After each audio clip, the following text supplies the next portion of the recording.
Assalamualaikum warahmatullahi wabarakatuh. Salam sejahtera bagi kita semua. Shalom, Om Swastiastu, Namo Buddhaya, salam kebajikan, Horas.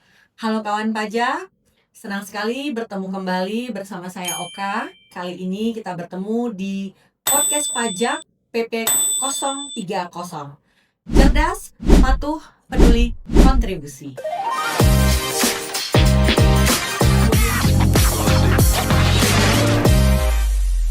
Kali ini telah hadir bersama saya Fadlan Sanasution atau biasa dipanggil Bang Fadlan, Pak Fadlan. Senang sekali bisa kembali menyapa kawan pajak semua ya, podcast kata kali ini ya. Oke. Jadi kita bahas apa nih? Episode kali ini kita bahas mengenai topik yang lagi panas-panasnya, hangat-hangatnya, pokoknya fresh from the oven nih Bang. Hari ini kita bahas terkait komoditas investasi yang banyak diminati masyarakat di Indonesia. Kira-kira apa itu Bang? Kalau hangat-hangatnya diminati banyak masyarakat Indonesia, investasi, Benar. pasti kita ke PMK 5152 Benar. yang tentang emas ya. Betul sekali, tentang emas Bang. Emas itu baru berlaku ini ya, awal bulan kemarin ya, 1 Agustus 2025 ya. Benar, baru lahir ini, baru pecah telur. Jadi memang topik yang penting sih, karena kalau kita lihat sendiri tuh minat masyarakat terhadap investasi emas Indonesia khususnya ya, bagi yang dulu mainnya fisik aja sekarang udah ada digital. Benar. Dari BUMN juga sudah menggunakan produk emas digital yang kita bisa nabung. Bahkan ketika kita belanja online itu, kalau angkanya nggak genap ditawarin tuh, saya mau diganti ke nabung emas nggak ya kan. Jadi memang peningkatan yang substansial sekali. Bahkan kalau kita bicara data ya, Iya. di tahun 2024 digital saja atau nilai perdagangan jual beli secara digital secara online itu lebih dari 53 triliun. Jadi peningkatannya lebih dari 500% dibandingkan dengan periode yang sama di tahun 2023. Wow, angkanya benar-benar luar biasa ya Bang ya. Ini berarti menunjukkan kalau ternyata emas itu sangat krusial ya di ekonomi kita. Jadi pemerintah itu merespon dengan cara mengeluarkan regulasi baru yang lebih adaptif dan juga jelas. Nah, ini tuh tindak lanjut dari Undang-Undang Nomor 4 Tahun 2023 tentang pengembangan dan penguatan sektor keuangan atau Undang-Undang P2SK nih Bang. Iya, KOK. Jadi langkah konkret tadi kan dari tindak lanjut Undang-Undang Nomor 4 tadi kan, Undang-Undang P2SK tuh muncullah yang Undang-Undang 1 Agustus kemarin, PMK 51 PPH tentang emas ya, PMK 52-nya PPN. Efektifnya memang berlaku kemarin, dan harapannya sih dari berlakunya efektif ini ada hal-hal yang bisa menjadi nilai tambah untuk kawan pajak tentunya ya. Oke, jadi 51 untuk PPH, 52 untuk PPN ya Bang. Nah, kawan pajak, tujuan utama dari PMK ini untuk memberikan kepastian hukum, keadilan, dan juga kemudahan administrasi dalam pengenaan pajaknya.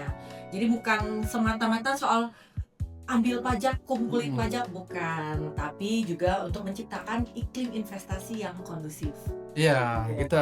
Benar sekali yang dikatakan KOK kawan pajak. Jadi sebagai bentuk dari respon perkembangan proses bisnis tadi, di mana sekarang transaksi sudah online, bahkan kita bisa beli emas, kita bayar emas sebelum kita pegang, emas digital. Jadi masalah yang selama ini atau sebelum ini ada, salah satunya adalah potensi tumpang tindihnya pungutan pajak akibat regulasi yang belum secara khusus mengatur itu dalam skema lama. Bahkan tersering terjadi penjual maupun pembeli yang before 2000 lah, sebelum 2000 bisa sama-sama mengut PPh pasal 22 dalam transaksi yang sama. Jadi merepotkan kan. Jadi terbelah regulasi ini untuk merampingkan proses bisnis tersebut. Jadi lebih ramping lah Kak. Oke. Nah, jadi kawan pajak udah gak sabar nih kayaknya nih Bang. Kita bahas satu persatu dulu. Kali ini kita mau bahas yang PPH dulu nih Bang. PMK 51 ya. Yes, kita bahas si abangnya dulu. PPH 22 yang diatur di PMK 51. Itu gimana tuh Bang? Untuk PMK 51-nya spesifik juga mengatur tentang pemungutan PPh pasal 22 atas impor emas batangan dan kegiatan usaha bullion trading. Jadi bullion ini sendiri adalah satu instansi atau institusi resmi yang ditunjuk oleh negara untuk mengurusi transaksi emas dan khususnya kaitan dalam impor. Oke, jadi kalau pemerintah ini ternyata sudah menunjuk satu lembaga yang khusus ngurusin soal emas yang namanya bullion ya Bang ya. Oke, tanggung jawab pemungutan pajak ini berarti ada di satu entitas, sudah jelas juga untuk tarifnya nih Bang. Ya, jadi kan untuk entitas tadi kan khusus impor emas tadi kan, Oke. si bullion Si bullion ya. Benar. Ya, sebenarnya dia untuk pembelian emas batangan oleh LJK Bullion, tarifnya itu 0,25% dari harga pembelian tidak termasuk PPN. Nah, tarif yang 0,25% juga berlaku sama untuk impor emas batangan. Jadi pembelian emas batangan dilakukan oleh Bullion, impor emas batangan oleh Bullion memiliki tarif yang seragam, sama-sama 0,25%. Tujuannya apa? Supaya adanya keadilan dan perlakuan yang setara. Ya, begitu dia. Jadi tarifnya 0,25% dan itu seragam, tidak ada pembeda-bedanya. Nah, kira-kira ada nggak sih Bang pengecualian nih? Nah, tentu ada. Kalau seragam tadi kan dari sudut pandang si pelaku transaksi adalah LJK Bullion. Tapi kalau untuk PPh pasal 22 ketika transaksi tersebut tidak dipungut untuk membayar oleh LJK Bullion dengan nilai paling banyak 10 juta kalau nggak salah tuh. Iya, 10 juta. Jadi ini adalah kebijakan yang targetnya untuk mengurangi hambatan bagi investor skala kecil atau masyarakat umum lah, sehingga masyarakat umum atau investor ya kita lah emak-emak ya kan ya sering beli emas itu kan. Jadi mereka lebih mudah terlibat, jadi lebih mudah investasi dengan mengurangi khawatir yang muncul akibat pengenaan pajak ganda di sebelumnya. Benar-benar. Jadi tadi Bang Fadlan udah menyebutkan nih emak-emak. Jadi kan jiwa emak-emaknya terpanggil nih ya. Jadi bagi kawan pajak emak-emak mungkin yang memang dia pengen investasi nih Bang di emas batangan, nggak usah khawatir lagi ya. Iya. Ternyata kita sebagai end user, bukan end user ya, konsumen terakhir lah ya. Kita sebagai konsumen terakhir tidak dipungut. Jadi ayo kita mulai investasi nih ya kan Bang ya. Iya, harapannya memang seperti itu. Jadi kan tadi kan PMK 51 tuh kan BPH-nya. Kalau PMK 52 dia PPN-nya, dia perubahan kedua nih atas aturan yang sebelum telah ada itu PMK nomor 48 tahun 2023. Nah, aturan sendiri kawan pajak fokusnya pada penyesuaian terkait pengenaan PPh dan PPN atas penjualan emas perhiasan, emas batangan, dan produk-produk terkait gitu Kak. Oke, jadi intinya PMK 52 ini memperluas ketentuan pengecualian PPh pasal 22 ya Bang ya. Iya. Dan ada beberapa poin krusial di sini. Yang pertama, penjual emas batangan oleh pengusaha emas kepada LJK Bullion kini dikecualikan dari pemungutan PPh pasal 22. Begitu juga dengan konsumen terakhir ya Pak.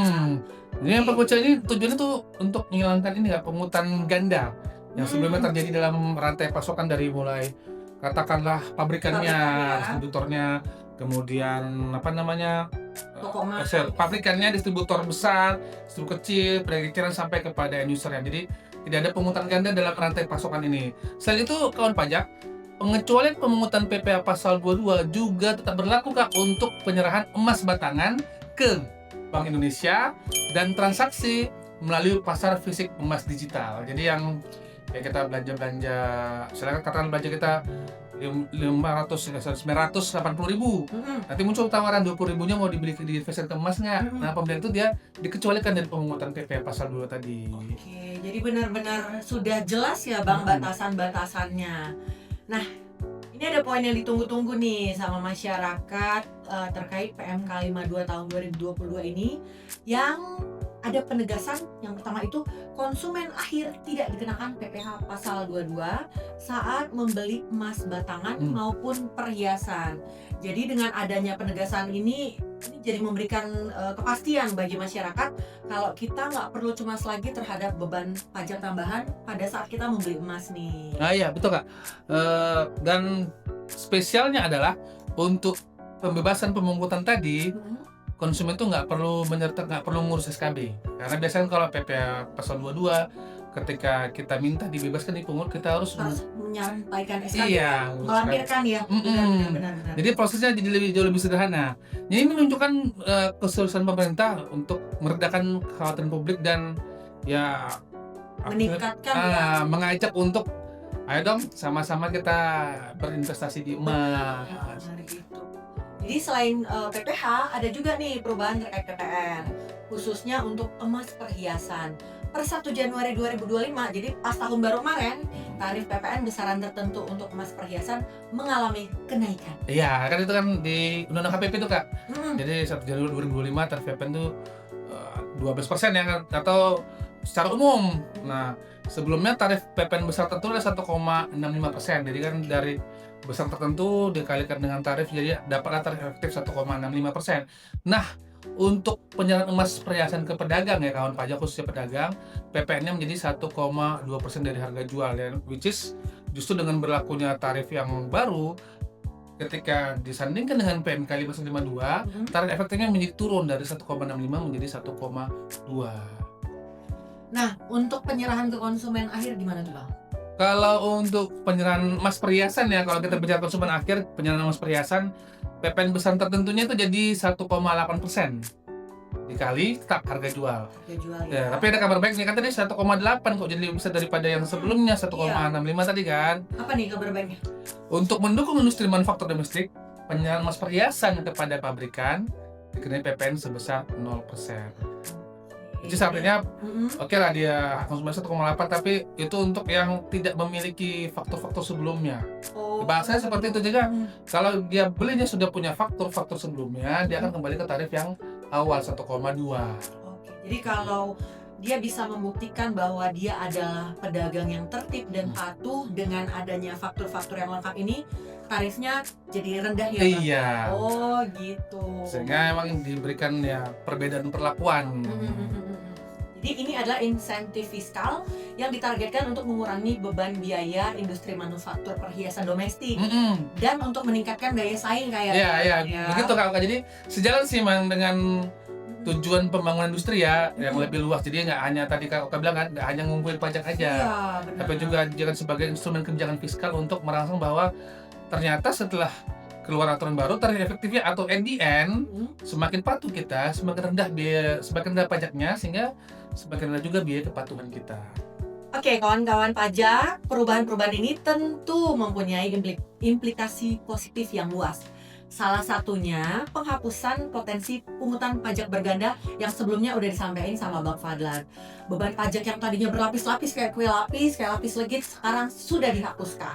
Berarti kan harga akhir emasnya bagi konsumen itu lebih transparan dan lebih kompetitif tentunya kan. Benar. Jadi yang awalnya di sana kena sini enggak, jadi seragam kena semua, dan yang tidak mengenakan atau tidak punya faktur justru jadi lebih tinggi lagi tarifnya. Benar. Jadi kita sebagai pembeli nggak usah lagi ada keraguan-raguan karena dengan adanya aturan ini udah transparan. Begitu juga untuk penjualnya ya Bang, udah lebih berkompetitif. Iya, lebih kompetitif dia.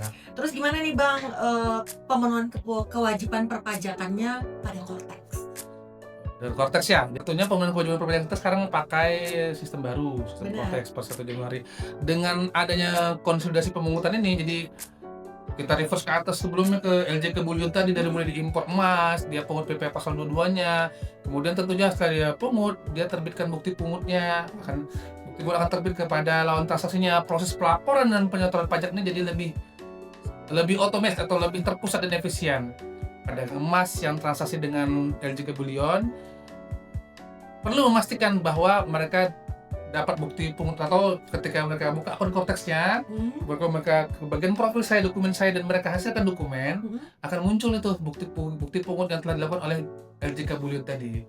Jadi pencatatannya dibantu oleh Cortex, jadi tidak perlu lagi ini kayaknya udah dicat belum, tinggal dilihat aja di profil saya, dokumen saya, akun Cortex masing-masing, dan keluar, sehingga nanti untuk dokumennya lebih presisi, lebih tepat. Dan untuk PPN perhiasan, pedagang yang emas tadi mungkin jadi perlu menyesuaikan sistem akuntansinya. Jadi sesuai nggak dengan tarif PPN besar tertentu yang baru tadi, yang sudah berlaku ini. Iya, yang pakai faktur tidak faktur tadi. Benar. Jadi memang kawan pajak, dokumentasi itu kan penting sekali ya Bang. Jadi dengan adanya Cortex ini, dokumentasi itu diharapkan lebih akurat lagi. Karena kan seperti tadi yang udah disampaikan Bang Fadlan nih, diterbitkan di sini, saya juga udah bisa lihat nih di akun Cortex saya. Jadi nggak perlu lagi nagih-nagih kertas ya Bang. Iya. Lebih paperless, lebih cinta lingkungan juga ya Bang efeknya. Nah, yang paling penting kawan pajak memahami aturan ini, itu adalah kunci dari podcast kita nih Bang. Iya. Di harapan kami sih betul ya Kak ya. Kami menyarankan juga kawan pajak tentunya yang khususnya menjalani probis emas tadi, baik dia nanti belinya lewat bulion yang sedang mengimpor atau beli lewat distributor, jadi proaktif untuk mantau dokumen dia nanti. Misalnya udah beli nih, oke tunggu besok ceknya ada nggak dokumennya, kalau belum ada bukti pengurusnya tanyakan, atau kalau memang ragu-ragu juga boleh nanti konsultasi ke pajak.go.id atau ke KPP ke terdekat Paut boleh. terdekat, iya. Tuh, ke kanal-kanal resmi kita juga Hmm. boleh. Jadi nggak usah khawatir. Itu sih intinya ya. Jadi inti podcast kita kali ini adalah memberitahu ke kawan pajak semua kalau sudah lahir nih PMK 51 dan 52 terkait PPh pasal 22 dan PPN dalam transaksi emas yang memberikan kepastian hukum dan transparansi ya Bang dalam hal transaksi emas. Gitu ya. Semoga informasi ini bermanfaat bagi kawan pajak semua. Perubahan peraturan ini adalah sinergi antara pemerintah, pelaku usaha dan masyarakat untuk menciptakan ekosistem emas yang sehat, seimbang, dan adil. Tepat sekali Kak, seperti yang telah disampaikan Kak Semeri dari obrolan podcast kita kali ini ya, adanya aturan baru, karena dengan ada aturan baru, regulasi baru, sehingga pajak bisa diatur dengan baik dan ekonomi kita juga akan semakin kuat lagi. Oke, demikian kawan pajak podcast kita kali ini. Mudah-mudahan dengan adanya podcast ini kawan pajak mendapatkan manfaat dan juga bisa mungkin menjadi investor dalam emas ya, walaupun Iya. mungkin emak-emak masih dikit-dikit lama-lama jadi bukit. Oke, demikian podcast kita kali ini. Saya Oka. Saya Fadlan. Ingat selalu Pajak tumbuh, Indonesia tangguh. Bye.